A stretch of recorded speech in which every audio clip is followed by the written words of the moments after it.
Hey, what's up, everybody? Hope you're all doing good out there. I'm back with what's going to be the first installment of a series I'm going to do on basically 70s hard rock and heavy metal. Um, One of my favorite styles of music, to be honest. I love this stuff. The aesthetics of it just really appeal to me as a big fan of both metal and 70s rock in general. Excuse me.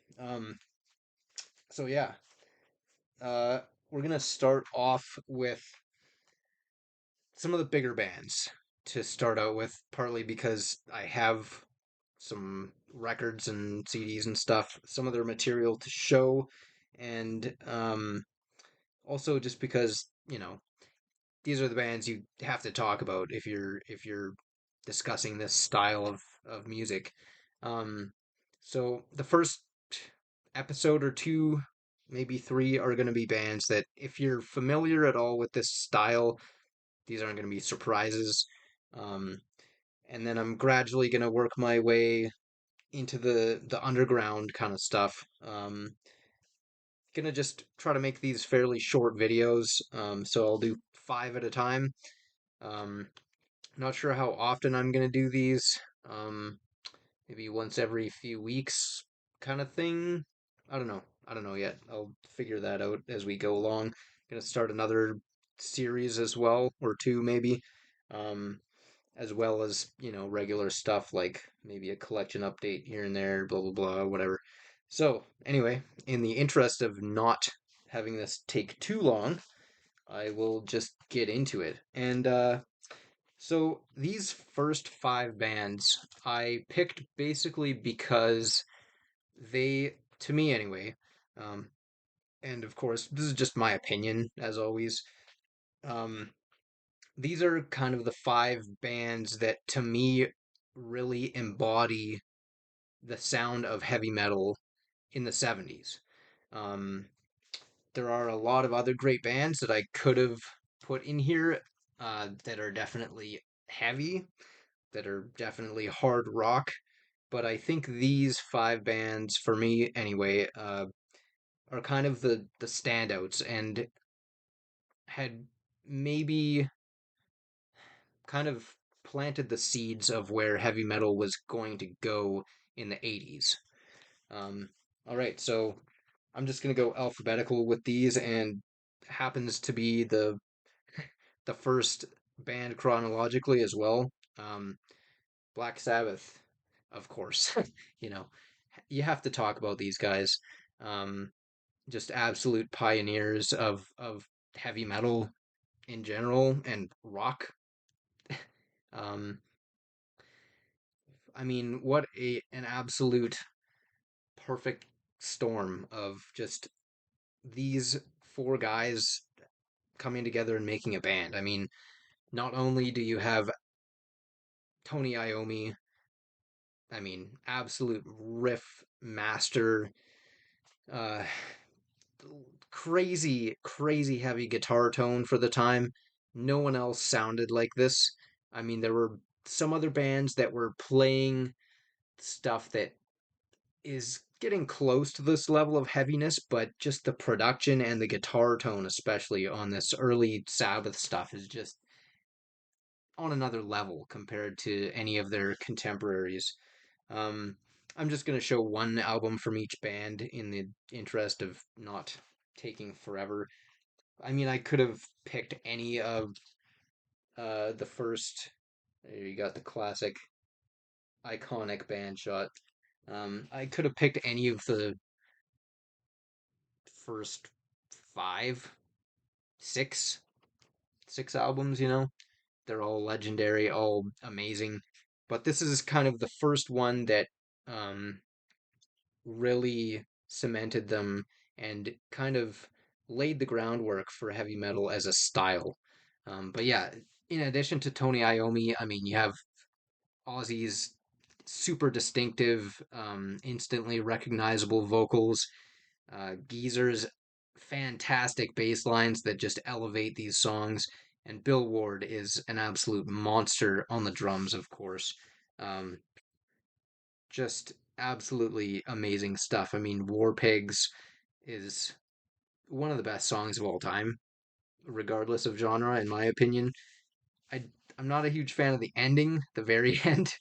It's a little weird, but man. And one thing I want to point out with this is there's little bits here and there. This doesn't go fully into that, but I think to me, heavy metal as opposed to hard rock, and I know this is, infinitely debatable, but I think especially if you start getting into 80s metal, there's a little bit of that kind of epic feeling.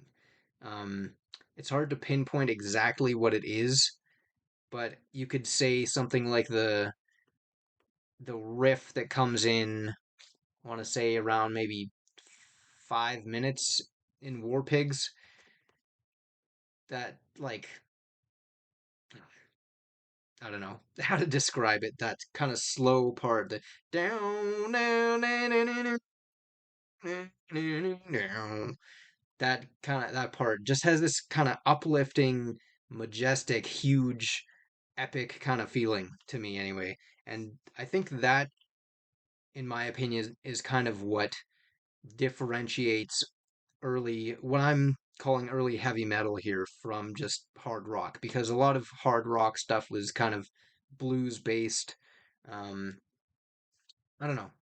I'm not enough of a musician to be able to tell you exactly what's going on there in terms of um, chords or progressions or any of that stuff, but yeah, I don't know. Just amazing stuff on here. Iron Man, just absolute classic. Electric Funeral, Hand of Doom, Fairies Wear Boots, just a total masterpiece, obviously. All right, next up, another super obvious one, Judas Priest.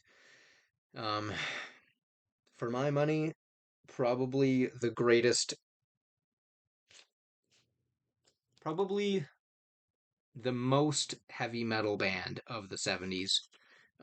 Again, I could have picked Sad Wings of Destiny. I could have picked Stained Class. This one is my personal favorite, Sin After Sin. This is what their third album, 1977, I want to say. Yeah, and man, such cool album artwork on this too. The Sabbath one I'm not too crazy about, but I don't know. There's just something evocative about that. I don't know. Pretty cool. Yeah, this album, one reason why it's my favorite and one reason why I picked it as well is Simon Phillips on here, the drumming. Um, these are some of the first, there's a couple songs on here where there's double kick, double bass drumming, a lot of the way through, if not the entire way through. Um, and man, yeah, I mean, I don't need to really talk about the importance of double bass drumming in metal. That's one of the groundwork, foundational elements going forward.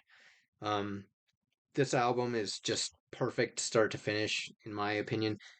I mean, like with the Sabbath, not every song is ridiculously heavy. I mean, that's kind of a theme with all of these.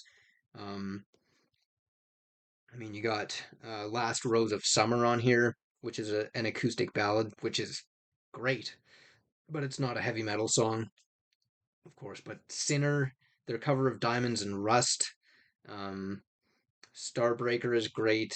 Let Us Pray, ugh, Call for the Priest slash Raw Deal, Here Come the Tears, and Dissonant Aggressor. I mean, just an absolute classic. Rob Halford's soaring, high pitched vocals sounded like unlike anyone else at the time. Hugely influential. The dual guitars of K.K. Downing and Glenn Tipton, and who played bass on this one? Is it Ian Hill? Yeah. I mean, I think he's the only constant member in Judas Priest. Actually, now that I think about it, yeah, just always holding down the rhythm section along with whatever drummer they happen to have. Man, amazing, amazing album. and such an influential and important band for the genre.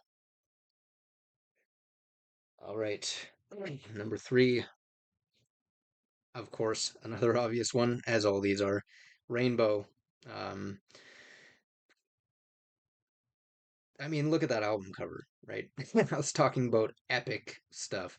There you go. Um, I gotta get this on vinyl someday. I feel like there might be a gatefold version that has where that folds out into a bigger artwork. I'm not totally sure, but um, should look into that. This isn't. I don't know if this is my favorite Rainbow album. Um, I would kind of say "Long Live Rock and Roll" might be my favorite. There's the guys there. Um, but any of the any of the first three you could pick. The ones with Dio. I mean, again, another vocalist who had a huge impact on heavy metal vocalists and just bands in general. I mean, his epic kind of fantasy tinged lyrics and stuff like that as well, in addition to his just immense pipes. No one sounded or sounds or maybe ever will sound quite like Ronnie James Dio. Of course, you got Richie Blackmore um, from Deep Purple on guitar. Um, Believe is it Cozy Powell on here? My bad. I should have looked this up first. Cozy Powell on drums. Man, that intro to Stargazer, legendary. With that weird effect on the drums and everything. Um, and Tony Carey on keyboards and Jimmy Bain on bass. Quite the lineup right there. I mean, these guys all have been in multiple legendary bands. Um, this album, I don't think it's quite. I don't know. It's fantastic all the way through, but I would say the other songs are a little bit outshined by the last two tracks, the B side on the original vinyl, Stargazer and A Light in the Black. I mean, talk about epic and huge, just, you know, um, monolithic tracks. Both quite long too, over 8 minutes, and just such fist pumping kind of stuff. Tarot Woman, the opener is great as well. Run with the Wolf is just awesome hard rock. I'm not too crazy about Do You Close Your Eyes? It's not great, but it's only 3 minutes. Starstruck is a great track as well. So yeah, I mean, I don't think I really need to say much more about Rainbow. Amazing band. All right. Fourth, going over to Germany, Scorpions, of course. Um, I mean, these guys are right up there with Judas Priest, um, in terms of playing actual heavy metal in the 70s, in my opinion. I mean, Fly to the Rainbow, In Trance, Virgin Killer, and Taken by Force, especially the Uli John Roth stuff. You got Love Drive as well. Um, just, I mean, it's hard to compete with those as as far as 70s heavy metal goes. Love Uli John Roth's guitar playing on this. Um, and Klaus Meine, man, another amazing vocalist who, as soon as you hear him, you know, uh, you know who's singing, right? Who's the other lineup on here? You got, of course, Rudolf Schenker on rhythm guitar, um, Francis Buchholz on bass, and Rudy Lenners on drums. Um, Yeah, I'm a really big fan of the Uli John Roth era. I love the early 80s stuff as well, with Matthias Jabs.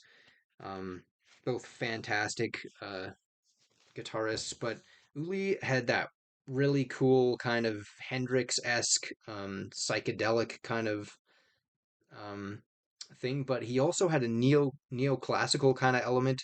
You could say Richie Blackmore did as well to an extent, but the neoclassical stuff that he does in some of his the scales and stuff that he plays really very cool, and definitely went on to influence people like um, Yngwie Malmsteen and you know countless shredders in the 80s. Um, this is such an amazing album. Just about perfect. I guess you could say that songs that Uli sings, he doesn't have a great voice. Um, those are probably not the highlights, but I mean, Dark Lady opening it up in trance is just one of those absolute earworms. It gets stuck in my head all the time. There's a shot of the band, by the way, with their crazy striped shirts and all that kind of stuff. Man, it looks like Uli hasn't eaten in like months. Um, Life's Like a River is one of those ones that just like, it's so evocative, emotive. Top of the Bill is great. Living and Dying, Robot Man, Evening Wind. There's a couple instrumentals on here as well. Sun in My Hand, Longing for Fire, and Nightlights. I mean, every song on here is absolutely fantastic, in my opinion, and you really can't go wrong with any of the 70s Scorpions stuff. Um, the debut, Lonesome Crow, is definitely more on the psychedelic side, but still great for what it is. Um, Fly to the Rainbow is where they really kind of started playing metal, in my opinion. Still very psychedelic, spacey kind of, but super heavy as well. Okay, final one for today. And this one, uh, okay, there are a few bands I could have put in here, um, which I'll be talking about in probably the next installment of this, but I chose these guys because while they're not consistently heavy, none of their albums are consistently heavy all the way through. Um, they just had some of that epic feeling to some of their songs for sure, and I'm talking about Thin Lizzy. Um, uh, One of those bands that I didn't listen to for a long time. I had heard The Boys Are Back in Town, probably Jailbreak at some point, and The Boys Are Back in Town just never really. It's a good song, I like it, but it never made me go, oh man, I have to check out this band. So when I did, and I started digging into the full albums, man, I was blown away. Um, Classic lineup here of course, Phil Lynott on vocals and bass. Uh, Brian Downey on drums, and then the guitar duo of uh, Rob. Oh man, I'm Brian Robertson and Scott Gorham. Sorry, brain fart. Um, yeah, again, another one of those legendary guitar duos. I mean, that's kind of a common theme with a few of these bands here: Priest, Scorpions, and Thin Lizzy. Definitely hugely influential to a lot of the bands in the Nawabum scene and that whole dual guitar thing that's been done over and over again in metal. So yeah, like I was saying, these guys don't have an album that's very consistently heavy, um, but the songs that they do uh, write in a metal style, some of the best of the entire 70s, in my opinion. And if you put together a playlist of, you know, all the heavy Thin Lizzy songs, you'd have a solid two albums of some of the best heavy stuff of the 70s for sure. They just kind of always felt like to me like they didn't want to, just be stuck in one style. I mean, Phil Lynott was kind of the um, main songwriter of this band, and I think he just he was just a diverse songwriter. He wrote great ballads, he wrote great pop songs, he wrote great hard rock songs, and he wrote great metal songs. Um, this fantastic stuff. I mean, on this one in particular, you have the opening song of Johnny, which is just killer. Those huge drum fills in the chorus and everything. Um, Rocky is great. Don't Believe a Word is a really short one, but just up tempo and kind of galloping. Um, Fool's Gold is great too. Johnny the Fox meets Jimmy the Weed, almost like super heavy funk rock in a way. Um, Old Flame is a ballad. Same with Borderline. Great stuff still. Sweet Marie as well, another ballad. Then you get Massacre, man. Ugh, so huge. Just the echo, the reverb on his vocals with those massive chords, heavy chords in the background. So great. Um, and then Boogie Woogie Dance to close it out, which is a weird song title, but man, that's really heavy as well. I also want to shout out, of course, songs like Warriors, Emerald, um, Bad Reputation, Black Rose. I mean, you could go on. Just fantastic. Um, yeah, the combination of Brian Downey's just heavy pounding drums and the guitar wizardry of Scott Gorham and whoever else was in the band for the particular album is just a combination that just absolutely works for me. All right, that's going to be it for today. Um, Out of here in just over 22 minutes, so a little bit shorter than my last one. That was a bit much at an hour and 5 minutes or whatever. So yeah, hope you enjoyed this. Stay tuned for more of these episodes in the fairly near future. Um, I'm also gonna, like I said, do a couple of other series like this, focusing on a certain style that I'm a big fan of. Um, and yeah, there'll be other stuff. So see you next Monday, and take it easy and listen to music.